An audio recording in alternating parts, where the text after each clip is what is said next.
अस्सलाम वालेकुम रहमतुल्लाह। भारत जोड़ो यात्रा ने अपना 108 दिनों का सफ़र मुकम्मल कर लिया है।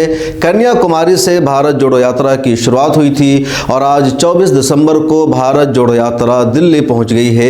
जैसे जैसे यात्रा बढ़ती गई, लोगों की भीड़ जुड़ती गई और इस वक्त भारत जोड़ो यात्रा एक अवामी यात्रा बन गई है। 100 लोगों से भारत जोड़ो यात्रा की शुरुआत हुई थी और इस वक्त तकरीबन 1000 नहीं बल्कि लाखों लोग इस यात्रा का हिस्सा बन चुके हैं और दिल्ली के लाल किला पर यात्रा आज शाम तक पहुंच जाएगी और उसके बाद 10 दिनों के लिए इस यात्रा को स्टॉप किया जाएगा और दोबारा इस यात्रा की शुरुआत होगी और 26 जनवरी को इस यात्रा का इख्तिताम होगा। कश्मीर के श्रीनगर में 3570 किलोमीटर का फासला राहुल गांधी ने पैदल तय करने का फैसला किया। कन्याकुमारी से श्रीनगर तक इन 3570 किलोमीटर में से 3000 से ज़्यादा किलोमीटर का फासला तय हो चुका है और सिर्फ दिल्ली से श्रीनगर के लिए 448 किलोमीटर का फासला बाकी रह गया है। भारत जोड़ो यात्रा का जो शेड्यूल तय किया गया उसमें शामिल था कि 12 सूबे आएंगे और 2 यूटी आएगा। 12 सूबों में से 9 सूबे से राहुल गांधी यानी भारत जोड़ो यात्रा गुजर चुकी है, 3 सूबे बाकी रह गए हैं। उसके अलावा 46 डिस्ट्रिक्ट को अभी तक इन लोगों ने कवर कर लिया है। भारत जोड़ो यात्रा की शुरुआत कन्याकुमारी से 7 सितंबर को हुई थी। 6 सितंबर को राहुल गांधी ने शाम 5 बजे भारत जोड़ो यात्रा का आगाज किया था और अगले दिन सुबह से भारत जोड़ो यात्रा का आगाज हो गया। रोजाना राहुल गांधी और उनके तमाम साथी 25 किलोमीटर का फासला पैदल तय करते हैं।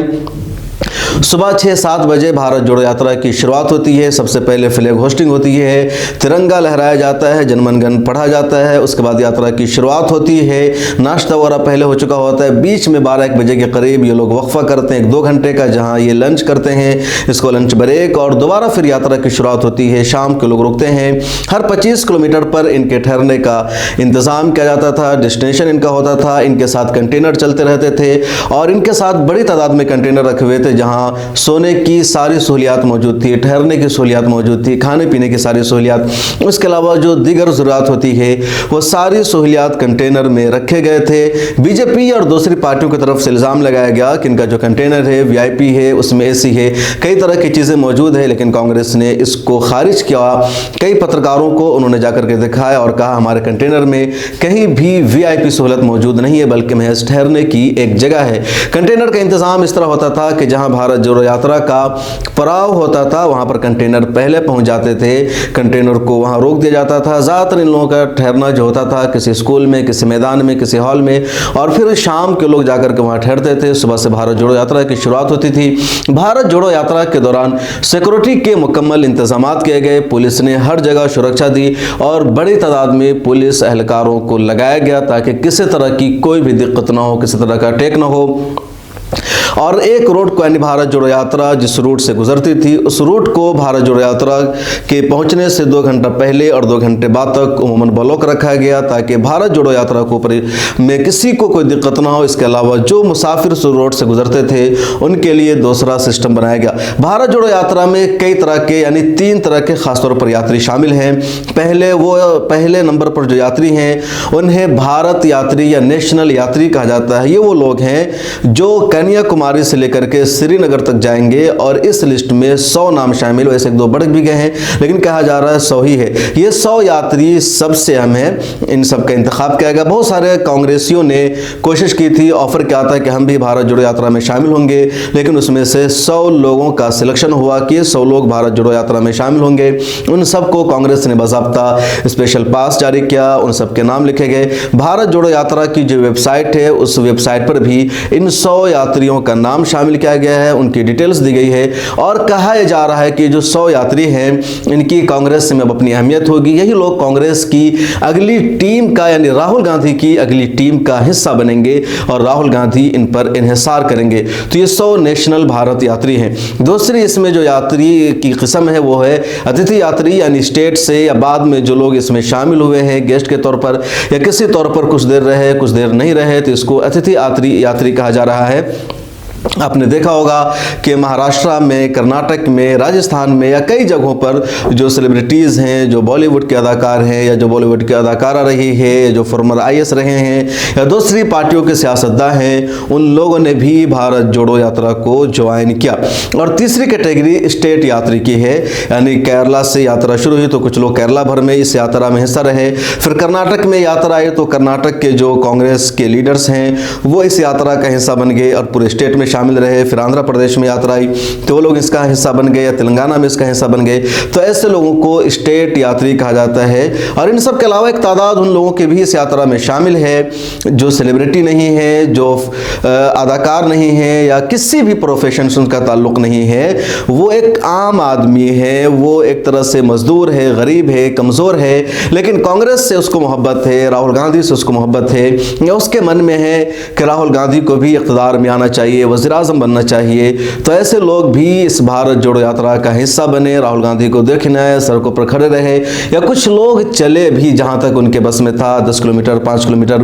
तो ऐसे लोगों की तादाद सबसे ज़्यादा है। खुद जब मैं हरियाणा भारत जोड़ो यात्रा कवर करने गया था तो मैंने देखा बड़ी तादाद में कॉमन लोग वहां पर मौजूद हैं जो भारत जोड़ो यात्रा का हिस्सा बने हुए हैं और वो अपना सपोर्ट राहुल गांधी को दिखा रहे हैं। कई लोगों से मेरी मुलाकात हुई तो उन लोगों ने कहा कि मेरी यहाँ पर कंपनी है और आज मैंने 2 बजे से अपनी कंपनी के तमाम मुलाजिमीन को छुट्टी दे दिया है ताकि वो तमाम लोग भारत जोड़ो यात्रा का हिस्सा बन सके। कुछ मजदूर थे, उन्होंने कहा कि आज मैंने 2 बजे से छुट्टी कर रखी है। कुछ लोगों ने कहा कि आज दिन भर मैं काम पर नहीं गया क्योंकि मुझे भारत जोड़ो यात्रा में शामिल होना था या राहुल गांधी को झलक देखना था या इसका हिस्सा बना था। कई लोगों ने कहा कि मुझे राहुल गांधी से मुलाकात करनी है। कुछ लोगों ने बताया कि मेरे पिता की राहुल गांधी से मुलाकात हुई है। तो इस तरह लोगों में एक जज्बा है, जुनून है। इसमें से कुछ वीडियोस मैंने अपने फेसबुक पेज पर भी शेयर किया है, आप जा करके वहां देख सकते हैं, या ट्विटर पर भी आप जा करके इसको देख सकते हैं कि किस तरह लोगों के मन में एक तरह से जोश है, जज्बा है, उत्साह है राहुल गांधी के लिए या भारत जोड़ो यात्रा के लिए। और आपने वीडियोस देखी होगी कि जैसे ही भारत जोड़ो यात्रा बदरपुर बॉर्डर से आज यानी 24 दिसंबर की सुबह दिल्ली में दाखिल हुई है तो एक बड़ी भीड़ राहुल गांधी के साथ जमा हो गई, सड़कों पर लोग आ गए और पूरी सड़क जाम हो गई और कहा जा रहा है कि लाखों लोग भारत जोड़ो यात्रा का हिस्सा बन चुके हैं। शानदार तरीके से स्वागत किया गया, वेलकम किया गया। इस दौरान 2-3 चीज़ें हुई, यानी जैसे दिल्ली में भारत जोड़ो यात्रा आई तो आश्रम पर उन लोगों ने लंच के लिए स्टे किया। आश्रम के बाद राहुल गांधी आगे बढ़े तो भोगल को क्रॉस करने के बाद निजामुद्दीन आया। निजामुद्दीन की दरगाह में राहुल गांधी गए, वहाँ उन्होंने मौलाना हजरत निजामुद्दीन औलिया रहमतुल्लाह अलैह की दरगाह पर चादर चढ़ाए। उसके बाद वो आगे बढ़े आईटीओ क्रॉस करते हुए और वो रेड फोर्ट पहुँच जाएंगे। वहाँ पर उनकी जो यात्रा है, जैसा कि पहले से कहा गया था कि 10 दिनों के लिए रोका जाएगा। रोकने की वजह यह होगी कि ये लोग लगातार 3000 किलोमीटर चल रहे हैं और इसकी वजह से जो कंटेनर उनके साथ थे उसमें कुछ खराबी आ गई है, उसको रिपेयर करना है, उसको ठीक ठाक करना है ताकि आगे की यात्रा जारी रह सके। और अब बहुत कम फासला बाकी रह गया है, 3000 से ज़्यादा किलोमीटर का फासला इन्होंने तय कर लिया है और अब सिर्फ 448 किलोमीटर का फासला इनको तय करना बाकी है। पूरे यात्रा में राहुल गांधी ने कहा कि हमें नफरत को ख़त्म करना है, मोहब्बत को आगे बढ़ाना है और लोगों के दिलों को जीतना है। उन्होंने ये भी कहा कि जो लोग हवाई जहाज़ से सफ़र करते हैं, हेलीकॉप्टर से जाते हैं, वो लोग हिंदुस्तान की सही तस्वीर नहीं देख सकते हैं। मैं गाँव से गुजर रहा हूँ, पंचायतों से गुजर रहा हूँ, आम लोगों से मिल रहा हूँ और हिंदुस्तान की सही तस्वीर को देखना चाहता हूँ। कांग्रेस ने बार बार इस बात से भी इनकार किया कि इस भारत जोड़ो यात्रा का चुनाव से और इलेक्शन से कोई मतलब नहीं है। इस भारत जोड़ो यात्रा का वाहिद मकसद है लोगों के दिलों को जीतना, हिंदुस्तान की सच्ची तस्वीर को जीतना। आपके मन में सवाल होगा कि क्या राहुल गांधी की यह भारत जोड़ो यात्रा हिंदुस्तान की पहली इतनी लंबी यात्रा है? क्योंकि आज की तारीख में पैदल चलना आसान नहीं है। 2 किलोमीटर पैदल चलने के बाद इंसान थक जाता है। मैं खुद गया कल भारत जोड़ो यात्रा कवर करने, रास्ता ब्लॉक था, गाड़ी को बहुत दूर छोड़ना पड़ा और इस तरीके से मुझे भी 5-6 किलोमीटर तक पैदल चलना पड़ा और उसी में लगने लगा कि थक गया हूँ, मुश्किल हो गया है, बैठने का दिल कर रहा था। तो भारत जोड़ो यात्रा में राहुल गांधी 3000 किलोमीटर पैदल चल चुके हैं। और ये बहुत ही मुश्किल है, आसान नहीं है। लेकिन सवाल यही कि क्या राहुल गांधी पहले शख्स हैं आज़ाद हिंदुस्तान में या हिंदुस्तान से पहले जो इतनी लंबी यात्रा कर रहे हैं? तो जवाब यकीनन नहीं। राहुल गांधी से पहले भी इसी तरह की यात्रा हुई है और उसका फासला इससे ज़्यादा रहा है। चंद्रशेखर जो हिंदुस्तान के साबिक वज़ीर-ए-आज़म हैं, उन्होंने 1983 में इससे ज़्यादा लंबी यात्रा की थी और वो यात्रा 6 महीने की थी और उसमें उन्होंने 4242 किलोमीटर का फासला तय किया था। उन्होंने भी कन्याकुमारी से अपनी यात्रा की शुरुआत की थी और दिल्ली में उनकी यात्रा कर रुकी थी।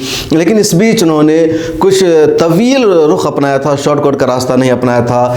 6 महीने में उनकी यात्रा मुकम्मल हुई थी। तो चंद्रशेखर की यात्रा को भारत यात्रा कहा गया और उनकी यात्रा भी 4000 से ज़्यादा किलोमीटर पर मुश्तमिल थी। यात्रा भी 3570 किलोमीटर पर मुश्तमिल है। तो एक दूसरी यात्रा अब तक की तारीख की है हिंदुस्तान में जो इतने लंबे फासले पर मुश्तमिल है और दिल्ली में इस यात्रा का सबसे ज़्यादा शानदार स्वागत हुआ है। अब देखना यह है कि इस यात्रा का चुनाव पर क्या असर पड़ सकता है।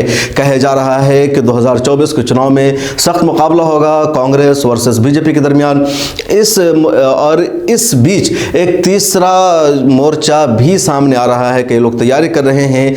आपको क्या लगता है, आपने क्या देखा महसूस किया? अगर आप भारत जोड़ो यात्रा का हिस्सा रहे हैं, आपके इलाके से भारत जोड़ो यात्रा गुजरी है, आपने खबरें पढ़ी है, तो आपको क्या लगता है 2024 के चुनाव में भारत जोड़ो यात्रा का असर होगा? अवाम दोबारा कांग्रेस को इक़्तिदार में लाएगी या भारत जोड़ो यात्रा का अवाम पर कोई असर नहीं होगा? ये भीड़ उसी तरह उस भीड़ का हिस्सा माने ये जो भीड़ भारत जोड़ो यात्रा में देखी गई है उसी तरह होगी जिस तरह आम रैलियों में भीड़ होती है। कुछ लोग हेलीकॉप्टर देखने आते हैं, कुछ लोग यूं ही घूमने आ जाते हैं, कुछ लोगों को पैसा मिलता है और शहरों में घूम कर चले जाते हैं बस में बैठ करके। तो क्या भारत जोड़ो यात्रा में जितनी बड़ी भीड़ थी, अवामी यात्रा बनी थी, उसका वोट में वो जो यात्रा है, ये जो भीड़ है, वोट में तब्दील होगी? कुछ असर होगा नहीं होगा? 2024 के रिजल्ट में कांग्रेस को कितना फायदा मिलेगा? कमेंट सेक्शन में लिख करके जरूर बताइएगा। आपसे रिक्वेस्ट है कि मिलत टाइम्स को सब्सक्राइब कीजिए और ज्वाइन भी कर लीजिए ताकि मिलत टाइम्स के आप सपोर्टर बन सके। ज़्यादा नहीं, सिर्फ 89 रुपये की फीस है। फेसबुक, ट्विटर, इंस्टाग्राम सभी जगह मुझे फॉलो कीजिए, यानी मिलत टाइम्स को फॉलो कीजिए। और बराह रास्त अगर आप मुझसे जुड़ना चाहते हैं सोशल मीडिया पर तो ट्विटर और फेसबुक, इंस्टाग्राम पर जुड़ सकते हैं।